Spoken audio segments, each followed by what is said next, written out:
Welcome to the Peaceful Plate podcast. I'm your host, Eileen, and today we get to talk about something super fun. Last week we talked about play and the important role it plays in our health and our wellness and our ability to have a regulated nervous system. And today we're actually going to talk about pleasure and satisfaction, both on our plate and in our life. And we're going to talk about how pleasure and satisfaction, it impacts the way that we show up to our food. It impacts our ability to have a peaceful and easy relationship with food, our body, and exercise. And it's really overlooked. So play, if you didn't listen to last week's episode, definitely go and listen to it. It's short and digestible. And, it's important because having play in our lives increases satisfaction and pleasure. So that would be off the plate, right? Because play is, we can have a playful meal, I guess, right? But really when I'm thinking about play in that episode, I'm talking about like just bringing play into our lives, being silly, letting ourselves just like not take everything so seriously and just having a good time. That's what I'm talking about in that episode from last week. And I talk about how, that impacts the state of our nervous system and helps us to shift into that ventral vagal state where everything just works more efficiently. So it can be really healthy and balanced and play. Really important piece.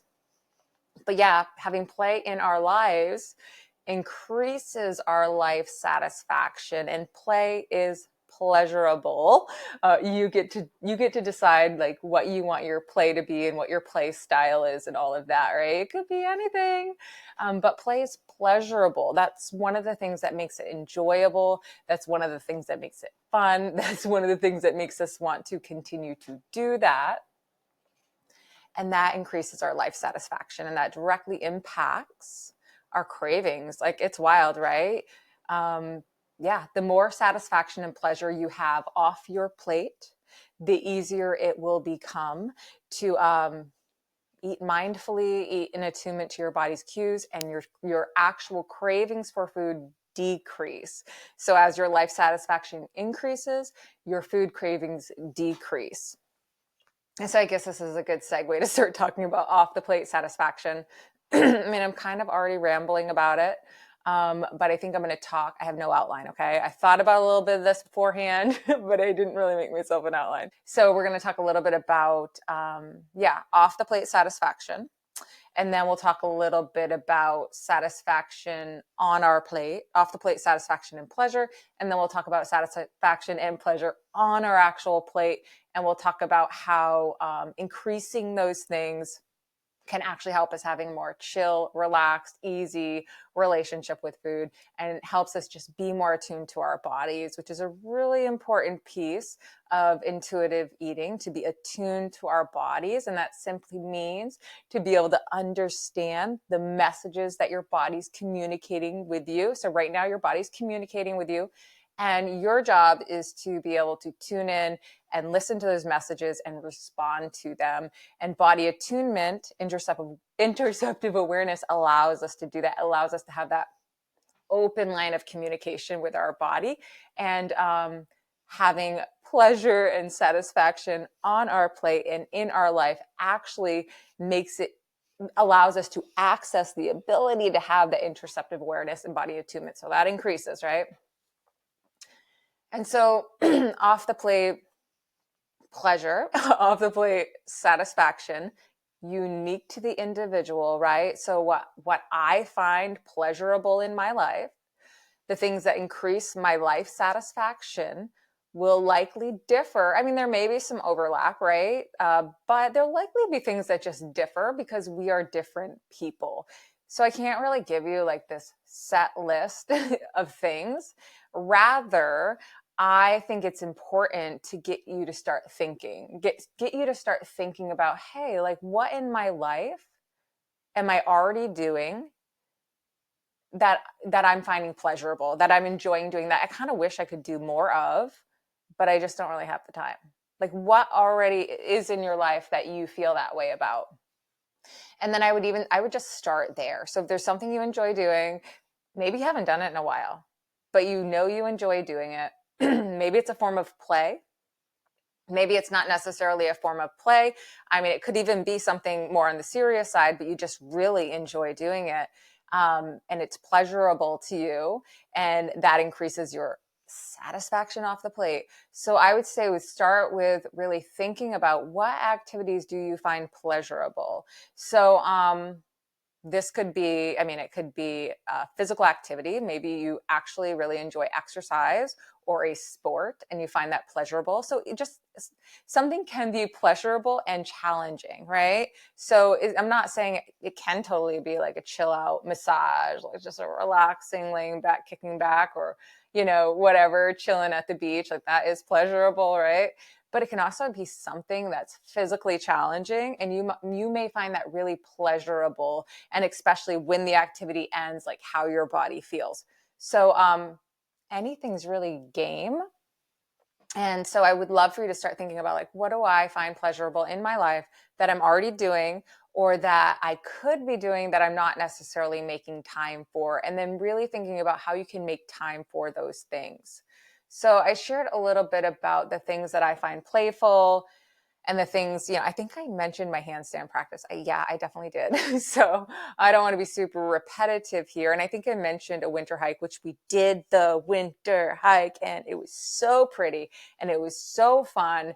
And oh my gosh, yeah, it was just amazing. I shared some of it to my Instagram story. I didn't have my phone out a ton. But you got to take some pictures, right? So I take the pictures in video and then I share them later. I never do it like in the moment because I don't want to be like connected, right, to the social media when I'm trying to enjoy things. To me, that like being too connected to social or electronics is not pleasurable. So for me, part of pleasure and increasing pleasure is actually turning off my phone, putting in airplane mode, and giving myself permission to just totally unhook from all the things. That is one way that I increase pleasure in my life. And I can do that alongside any activity. So with the winter hike, that was kind of playful. It did end up being really playful, actually. Sometimes the situations don't pan out exactly how we want, and it didn't. There was a few like, but overall, it was really playful and really fun. And I had my camera out, but I wasn't connected to like social or anything like that. So I was able to use my camera. And so, yeah, so I increased pleasure by not being like, oh my gosh, I'm on Instagram. Oh my gosh, I'm on Facebook, and like whatever the internet stuff, just like click that off, and that automatically increases my pleasure. And then the act of play was pleasurable too.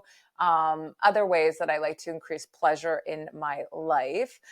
Some actual, yeah, you could have it be an activity. Maybe you like to physically challenge your body. That may be pleasurable. You likely need a balance of rest there too for it to truly be pleasurable. If you're push, push, push, push, push, then that'll likely not be pleasurable. And I only know that because I spent years of my life struggling with exercise addiction and da da da da. So having that balance, right, where yes, we push, but also we rest, that can be a beautiful and a very pleasurable rhythm to have our bodies be in. And I was going to say something, and now I have to think, oh, so I love doing like an oil massage. That's very pleasurable. If you're not in the Ayurveda world and you know what Ayurveda is, then this may sound a little bonkers to you, but a warm sesame oil massage is very therapeutic for your nervous system. And it's called an Abhyanga massage. I may have pronounced that a little bit wrong. You can Google it if you want. But what it is you warm the sesame oil up, and they really recommend sesame oil. And it's like, it's not refined or anything like that, right? And you warm the sesame oil up. You don't smell like a sesame seed or anything like that. I don't really notice much of a smell. And you have the warm oil and you do the self massage. I'm like massaging my arm right now. You rub the oil in and then you let the oil sit on your body. And, maybe like an hour, maybe later, just take a cooler shower no soap or anything, and you just kind of rinse it off. So that you have the oil for the most part off the body, but you still have some oil there on the skin that has seeped in. Oh my gosh. You either think I'm crazy or you're like, holy smokes, I want to try that. Either way. That is one of the things I do, and it's really pleasurable. Sometimes I have to, I'm just trying to think, make time for it, because it's not like, oh yeah, I have all this time to like do an oil massage. But when I do make time for that, it's really pleasurable just to take the time to put the oil on.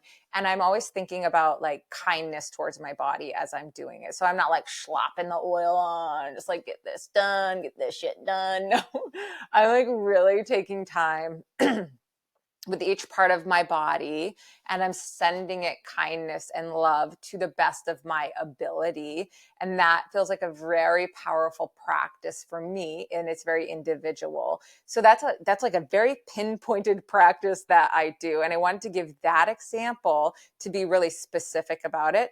But as I said before, we're all different. We're all unique. What I find pleasurable, what increases my satisfaction, you may be like, no, like that is not something that sounds good to me in any way, shape, or form.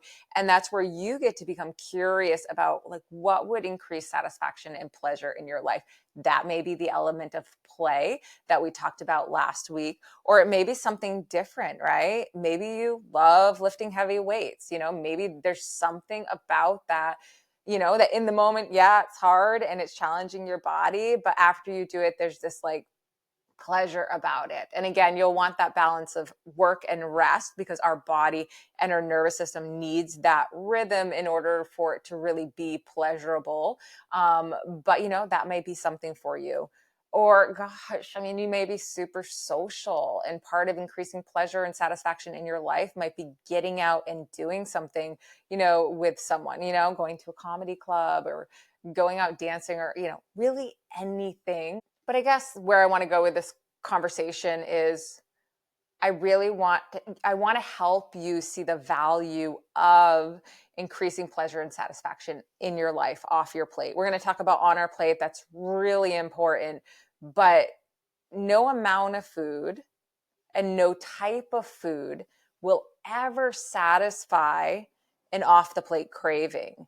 And if we do not have pleasure and satisfaction in our lives, we're likely not meeting our off the plate cravings. Okay. So there's little things that pop into your head that you're like, that would be so fun to do.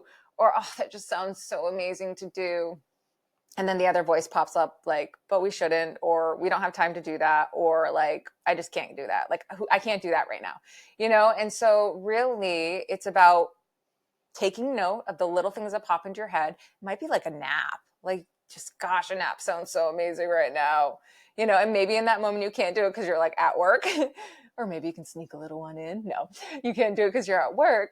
But can you make sure to take a nap that week? I'm trying to give you another specific example. Oh, like we got into camping as a family a couple years ago. And that was actually one of those things that popped into my mind. I was like, I really like camping, just sounds so fun. I want to chill out by the fire pit. I want to be up as late as I want to be up and like just be able to relax. I want to be able to just like be at camp and go on little hikes and just be away from everything. And like that just sounded so grounding to me and so satisfying and pleasurable, just the entire act of like camping. And you may be like, holy smokes, get me a hotel. I have no interest in that. And that is cool, right? Because we are unique, and we own that. Just own that for ourselves, whatever it is for you. But there was something about it that just like really pleasurable and satisfying. And I'm going to tell you, we started camping and it's met that need. It really has met that need. And I've seen shifts in my life and just even my physical cravings decreasing, which is amazing. Like right now, I don't have a lot of intense cravings or anything. If I have a craving, I enjoy the thing I'm craving and I do it without guilt, right? And I just enjoy the food mindfully. But I don't really have a lot of intense cravings because I do really try to think about what off the plate need. I want to say needs to be met. So I'm going to repeat the word need. What off the plate need needs to be met? How can I increase the off the plate satisfaction? How can I like bring that into my life, that pleasure? And please know there is sexual pleasure, and I'm not talking about that right now. Okay. So there is both, right? There's very different elements of pleasure. Sexual pleasure is important. Female orgasm, very important. I feel like that needs to be an entire podcast episode because there's so much shame around that, and there's so much pretending to orgasm, and there's so much like all this stuff. But that is a really important part of health, and that's not this episode.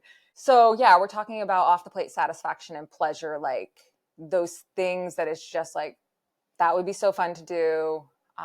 Or that would be deeply nurturing. I mean, it could be something super small.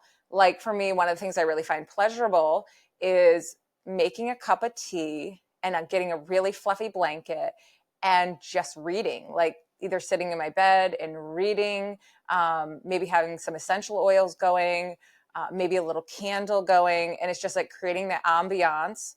In a couple podcasts episodes ago here on Peaceful Plate, I think this is where I talked about it. I talked about how our environment also impacts the state of our nervous system, because that is so true. So creating an environment that feels nurturing, cozy, relaxing, like that's a really important setup to create that environment, and that increases pleasure, that off the plate pleasure and satisfaction. And so it can be this little thing that's just like reading a book, right? But you do it with mindful intention, and you really are like, okay, like what am I seeing in my mind that would sound like that feels like a really cozy environment to read in? Like, what am I seeing in my mind? Can I recreate that to the best of my ability? So that's a little bit about increasing pleasure and satisfaction off our plate. And now I want to talk about increasing pleasure and satisfaction on our plate. So inside the Nourished Beyond the Plate membership, which is the membership I have that helps you define your unique version of food, freedom, and body peace. We bring together intuitive eating, mindful eating, holistic wellness, and yoga therapy practices to help us get to that place, right? We work on nervous system regulation. We work on making peace with food. We do a lot of work on our plate, which we're going to talk about in a moment, and we do a lot of work off our plate and in our lives. And this membership is very unique to the individual. It's not a one size fits all membership. You know, you get to come as you are. You get to take what serves you. You get to leave what doesn't. You get to ask your questions, get them answered. So you're making sure that you're going in a direction that feels really life-giving and really nurturing for you. Enough about the Nourished Beyond the Plate membership. I'll put the link in the show notes so you can go peek at it and join the wait list if that interests you. So nourishment on our plate. Well, no, that's not what I was. Not nourishment, satisfaction and pleasure on our plate, which is a form of nourishment. Okay, just because something doesn't have tons and millions, bazillions of vitamins and 100 million thousand minerals in it, doesn't mean it's not nourishing, right? A piece of chocolate cake can be incredibly nourishing because it nourishes you on a different level, right? So, yeah, again, that could be a whole podcast episode, but pleasure and satisfaction on our plates, really important. And when I'm talking about pleasure and satisfaction on our plate, yeah, I'm talking about eating the yummy foods, right? So maybe there's like something, I mean, I love chocolate cake. Like I like a really good chocolate cake. Just like, you know, not dry, it's moist, it's like got the layers, right? It's got a variety of layers. It's got like the frosting between the layers, but I don't want the frosting too sweet. It's like not too sweet of a frosting. It's like just the perfect chocolate cake, and I am so happy.